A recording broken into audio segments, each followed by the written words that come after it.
Well, hello. Thank you. Thank you for clicking and tuning in to this episode of The Juggle is Real. And you are wanting to hear how you can survive summer the lazy parenting way. And whether you are like, I am fully on board, teach me the ways, or you're like, I'm on the fence. I'm not sure that I love what we're saying here, but I will hear you out.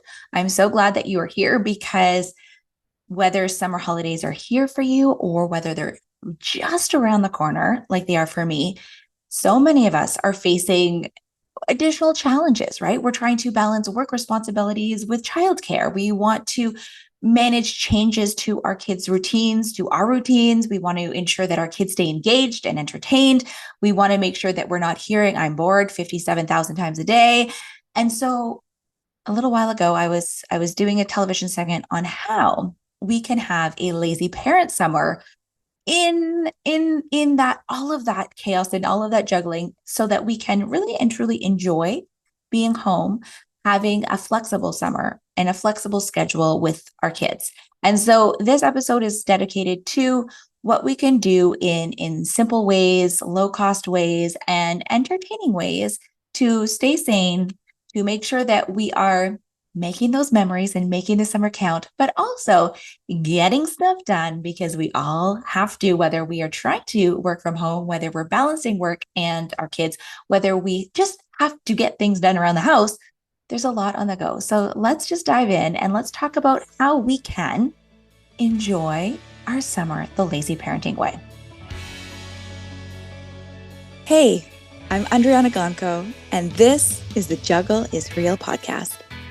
As I share my ongoing journey from experiencing burnout to leading a more mindful and intentional life with better balance, I hope you feel seen, that you realize your worth, lighten your load, and prioritize your own needs. As we hear from leading experts and well-known faces in the wellness, entrepreneurship, education, and motherhood space, I hope you gain insights, proven practices, and learn actionable tools to help you enjoy the juggle of work, family, and everything in between with a little less stress and a lot more ease, joy, and fun. Most of all, I hope you find what you need to simplify, streamline, and supercharge your own journey of better balance and self-love. Are you with me? Let's get started.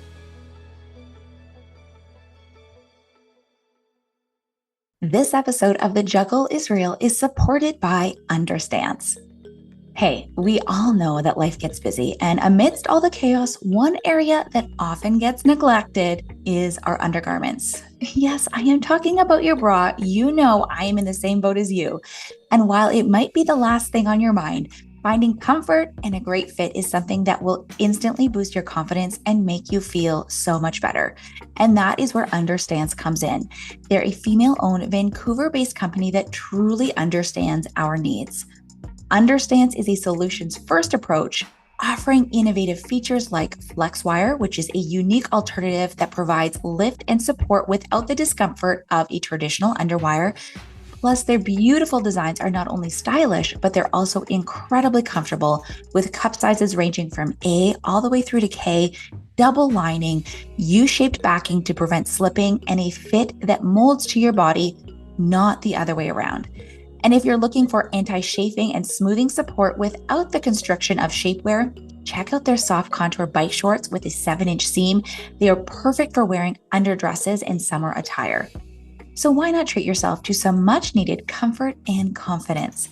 Head over to understance.com to explore their amazing styles and use their Fit Assist tool to find your perfect size. That's understance.com. Now let's get back to the episode. All right, my friend. I mean, you've heard the saying, I've heard the saying, and we often hear the lazy days of summer are here. And if you're a parent, you're like, could not be further from the truth. There is nothing lazy about parenting when it comes to summer when the kids are home, right? And I get it because, we've been there. I've been there. And I wanted to look to this summer with more ease, with more clarity. And I wanted to see how we can simplify our days and uncomplicate things. so that we can create more ease. And so that's where the idea of surviving summer the lazy parenting way came about. And so what I want to talk about is really 5 things that we can do to create that space, create that ease, and allow for some simplification. Okay, so let's talk about it. We're going to talk about flexible scheduling. We're going to be talking about embracing boredom. We're going to be talking about creating spaces that allow for that fun so that you can do the things you need to do. We want to make mealtime easy, and we want to communicate all of this. So the first thing that I want to share is really looking to that scheduling, because for me, for my family, our school years are very, very scheduled. We've got a lot on the go, and we're often racing to multiple things at the same time. We're having dinner the second we get home from school. We're having a second dinner before bed. There's a lot on the go. And so we do look to summer to have a little bit more flexibility, but we want to be able to balance structured activities with free time. We want to promote a sense of freedom while also allowing time for work and for play with the kids. So we know that children do thrive on routine. If you have any neurodivergent children, you know this is especially the case. Routine really is so, so important. However, we do want to make sure that things aren't so rigid that our kids are finding that they need to take a vacation from their summer holidays. And for us, it's the same thing, right? So how can we create a little bit of balance within that structure? So I call this freedom within form. Okay. So what can we do at the beginning of the summer that creates a little bit of structure that allows us to do both? For our family, we are going to front load our mornings. And so you're going to choose what's best for you. But this example of front loading means that I'm going to dedicate my mornings for the most part to the children. That includes family play. That includes getting outside. That includes planning the play date, going to the splash park, going to wherever it is, and really emphasizing that the mornings are going to be for that fun and having a little bit of structure to it so the kids know that that's what they have to do. I will also impart that before this front-loaded morning of family play occurs, that there will be tasks that my children will have to complete, and we'll get into that in just a minute. So front-loading the mornings then allows for that flexibility in the afternoon for what I will call free time for my children. My youngest naps in the afternoon, and that means my older kids are going to then have that flexibility to choose what's going to suit them.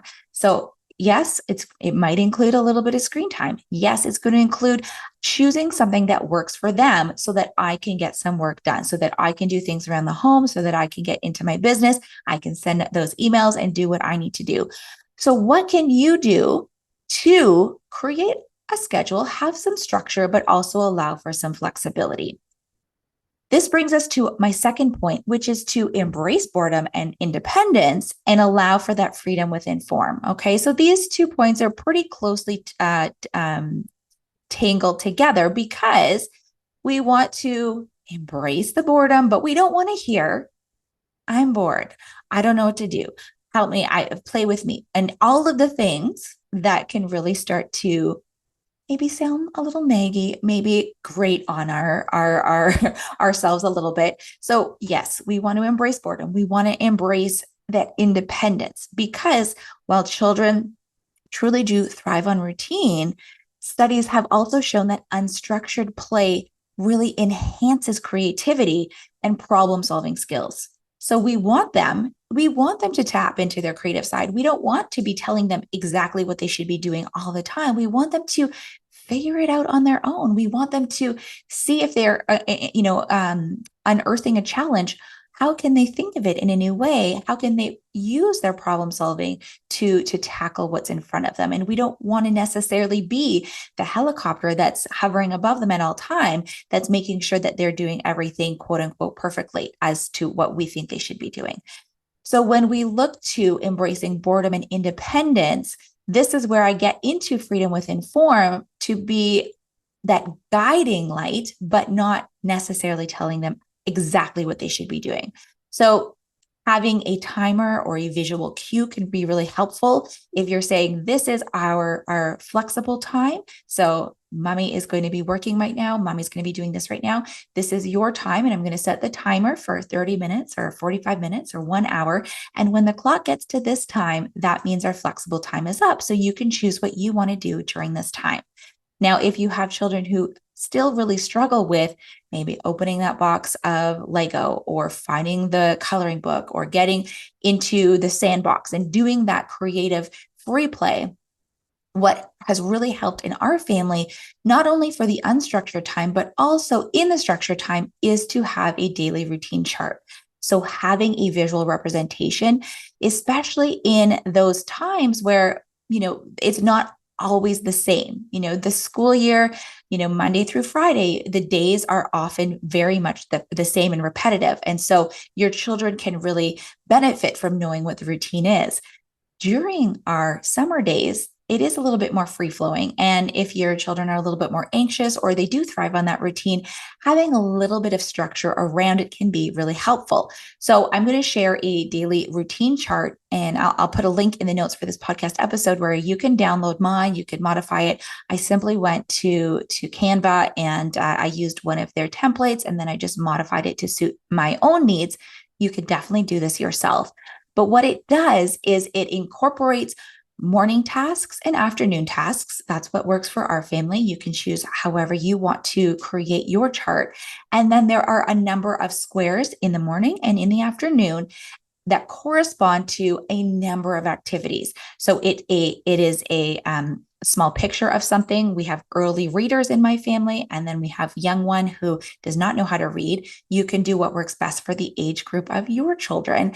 But it has, an image of someone making their bed. It has an image of someone brushing their teeth. It has an image of someone playing Lego. It has an image of someone playing soccer. And so you can choose these activities. And so you can, in the morning, you can say, okay, here's your morning tasks. And then you can choose out of the activities what you'd like to do. Same thing for the afternoon. So if you have someone in your family who's doesn't know what should I do, perhaps you're selecting 5 or 6 or 7 and then allowing them to choose from these activities what would you like to do, and you can make that choice. So you're creating a little bit of structure. You're putting that in a container for them, but they can make that choice and foster their own independence from there. So embrace boredom with independence by creating that freedom within form.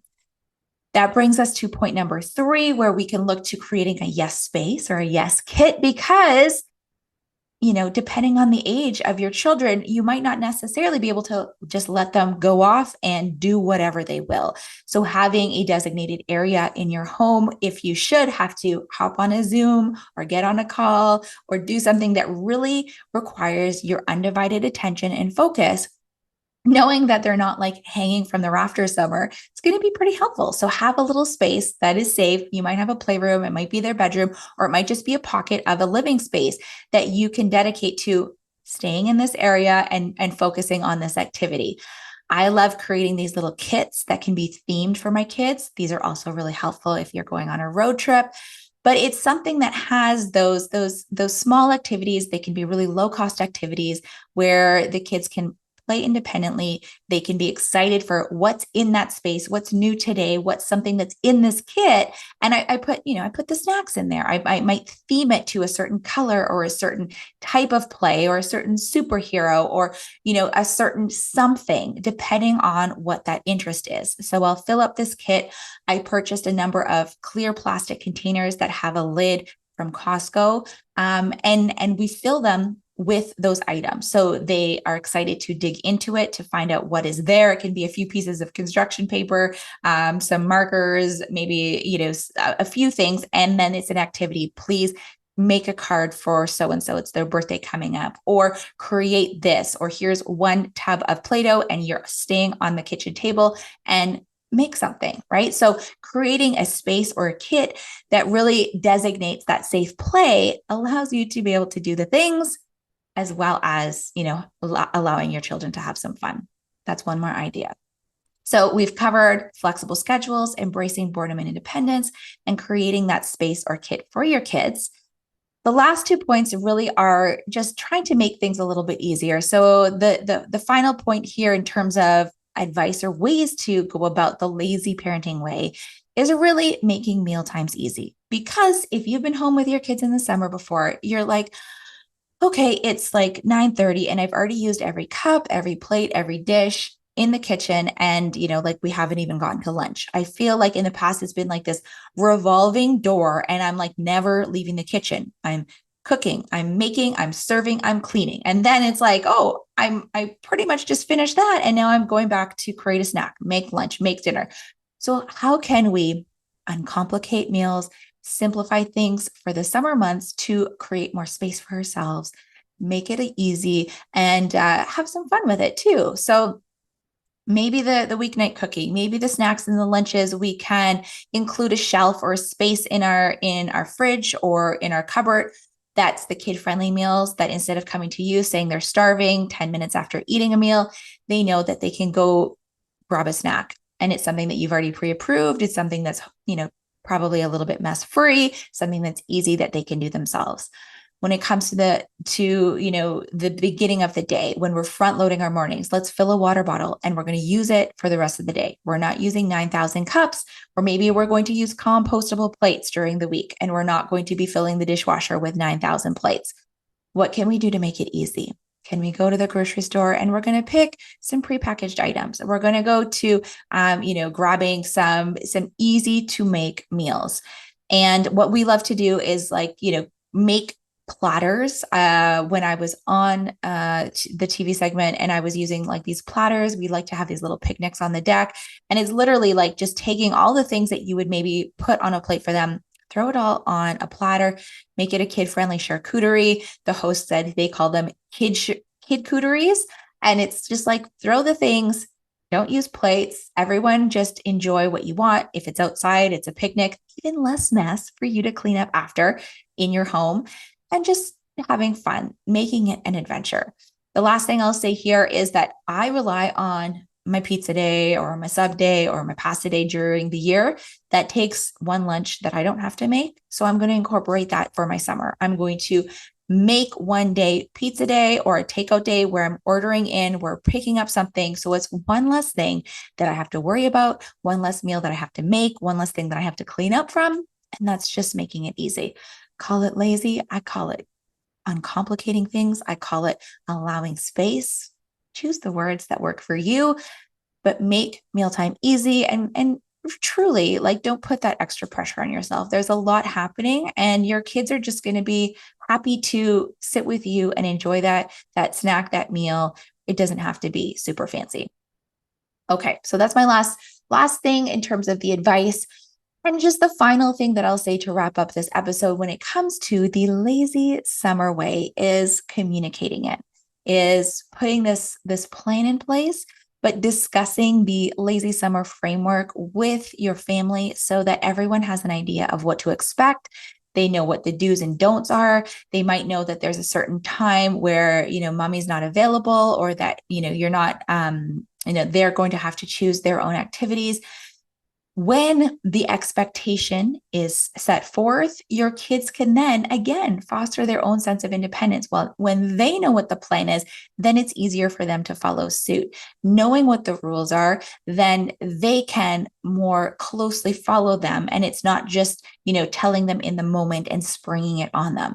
So showing them, if you're going to have the timer, showing them what that looks like, or if you're going to use a visual representation, whether it's, a routine chart or using those visual cues to help them throughout the day, introduce it and explain it at the onset, answer questions, have it, well communicated, and know what they can do, know what they can't do, and explain to them that there's going to be so much time for fun, so much time for adventure, and that you're so excited and looking forward to spending the summer with them, enjoying and making memories and having that time together, as well as also getting work done or having that quiet time, having that unstructured time that's going to serve them and help them in explaining what the benefits of it is for them, for the whole family, and how the summer is going to go.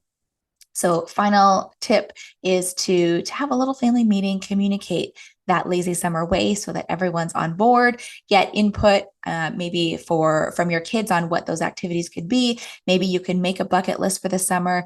Maybe there's certain parks or certain things that they'd like to tackle or things that they'd like to do. So you can create that list. And when it comes to that time for the play with the family, then you can go through and tackle that bucket list and the things that they would love to do as well.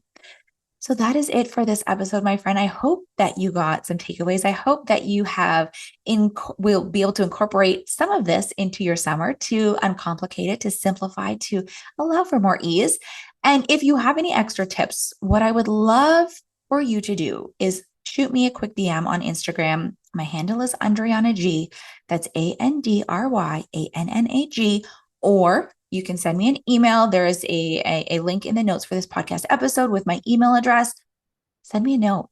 What are you going to do? What are you incorporating? Or did I miss something? Is there a lazy summer parenting way, some tip that I can share with other listeners, something that you're doing that's making your life a lot easier, or something that you've done in the past that has been a total game changer to simplify your summer? Please let me know. I would love to hear from you. And if you like this episode, you know what to do. Subscribe, download, share with a friend, rate this episode, write me a short and sweet review in Apple Podcasts, and definitely subscribe. Come on back. We've got lots of fun episodes in store for your summer. So be sure to tune in to the next episode. And until then, take good care.